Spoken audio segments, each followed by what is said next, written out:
Hello, friends. It's me. And it's time for another story, a tale, or, actually, a question. Yes, it's not just a story, there's a question attached to it, and we are going to do our best to answer this question. I'm not the only one who's had to answer this, actually. I've seen this in a couple of other videos, but I kind of fell across the post by accident and realized that, yeah, this is what those other people were talking about, and kind of thought it was fascinating, so I figure I'll share it with all of you here. This is from the subreddit, Am I the Asshole?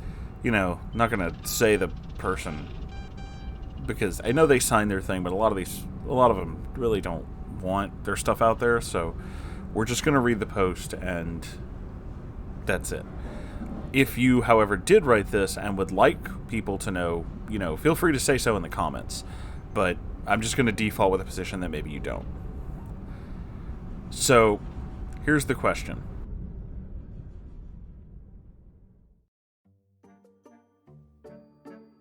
Am I the asshole for ignoring an autistic guy on my flight? I'm a 19-year-old female who is traveling alone on an 11-hour flight today. Oh my god, I can't even imagine flying for that long. That sounds horrifying. And a guy in his 20s, is in the same row as me. I was exhausted because I only got 4 hours of sleep before my flight, so I could sleep on the plane. But this guy, we'll call him C, keeps trying to make conversation. C starts off by telling me he's autistic, and then asking me if I like K-pop, and he keeps talking non-stop and rarely gives me a chance to speak. Not that I really wanted to. I tried to be polite because I have ADHD, and I understand how social cues are difficult, so he probably can't tell that I'm really not in the mood. Over the course of the next 20 minutes, I tell C maybe 5 times that I really do want to get some sleep, and put my headphones on, and each time, C begins speaking to me after maybe about 2 minutes of silence. Finally, I was able to sleep for about 4 hours, but when I woke up, he started up again. I'm still really tired, and I had some personal issues the day before my flight, so I'm also socially exhausted, but I let him talk for a bit before I start watching a show on my phone. I tell him maybe 5 separate times that I'm trying to watch a show, and I'm really not interested in talking to him right now, but maybe later.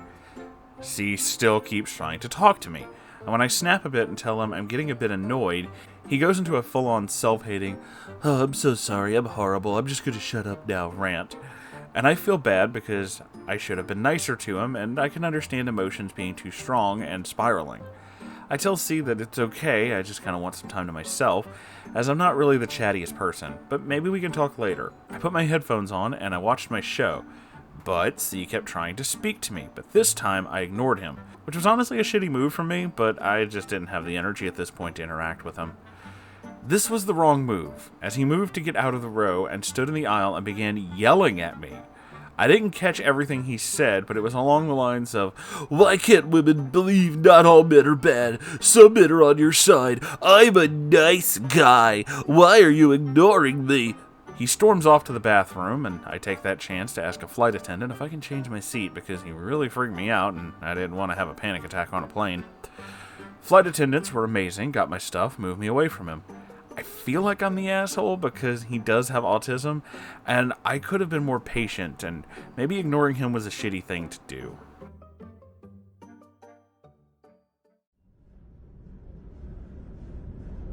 So, here's the thing.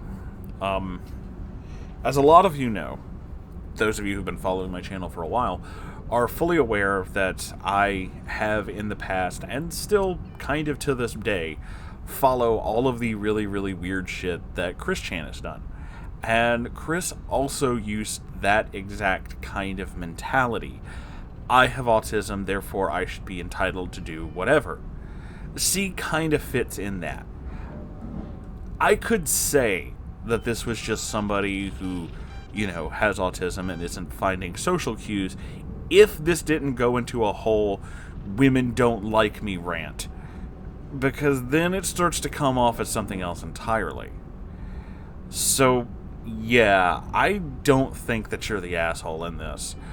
I think that you've had to resort to some kind of asshole-ish measures, but considering what was going on around you, I can't exactly blame you for that.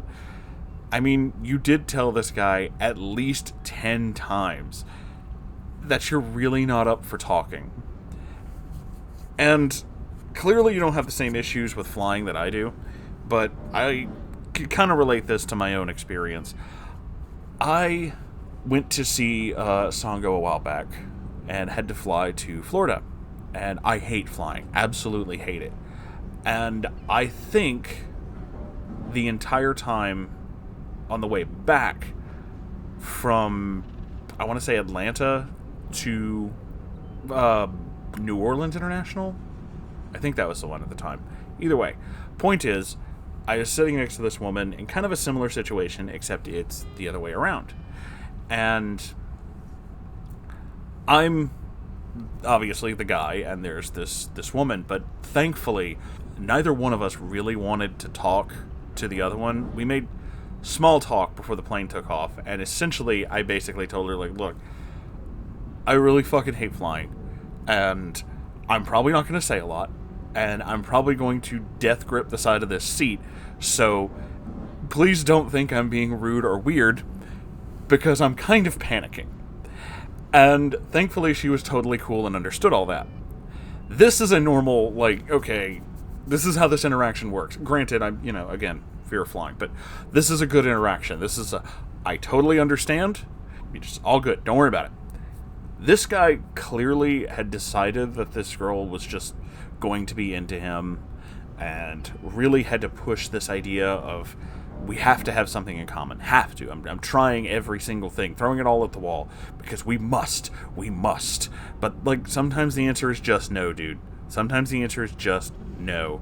But the fact that this dude specifically said, not all men are bad, and I'm a nice guy, yeah, this wasn't because of autism. This was 100% he's just a douche.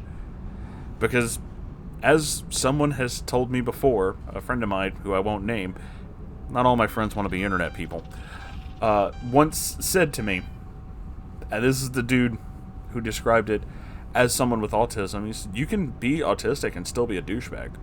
These are not mutually exclusive things. Which is true. You can be a lot of things and still be a douchebag. I'm openly bisexual, and I've met other bisexual people who are just douchebags. You can be one thing and still be a douchebag. And that is basically what this guy is. He may be autistic. You know what? I'll give him that. Sure, you are. But you're also a douche.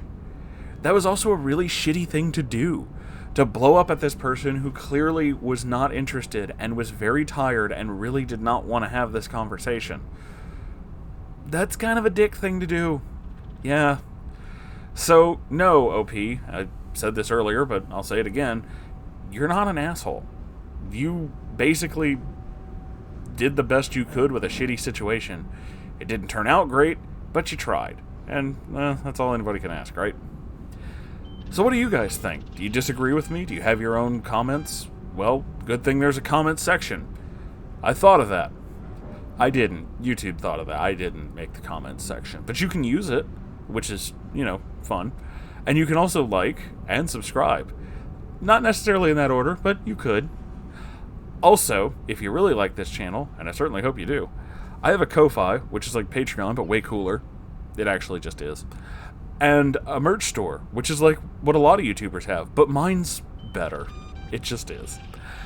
And if you have your own stories of anything, be they nice guy, neckbeard, or just plain fucking weird, you can send it to my subreddit, r/Moonhorse Stories. I check it every day, so I will see it. And every weekend, my fantastic fiance and I stream.